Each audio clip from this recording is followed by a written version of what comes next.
আপনাকে কি করে ভালো না বাসি ইয়া রাসূলুল্লাহ। যখন আপনি আমাকে ভালোবেসেছেন সেই 1400 বছর আগে, যখন আপনি আমাকে মিস করতেন, আশা করতেন যেন আমার সাথে দেখা করতে পারেন, অথচ তখনও আমি জন্মই হইনি। সেদিন সাহাবীরা আপনার চোখে পানি দেখে বলল, ইয়া রাসূলুল্লাহ, আপনি কাঁদছেন কেন? আপনি বললেন, আমার ভাইদের খুব দেখতে ইচ্ছা করছে।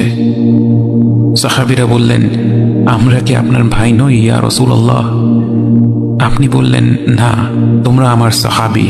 আমার ভাই হলো তারা যারা আমার পরে আসবে এবং আমাকে কখনো না দেখেও তারা আমাকে বিশ্বাস করবে।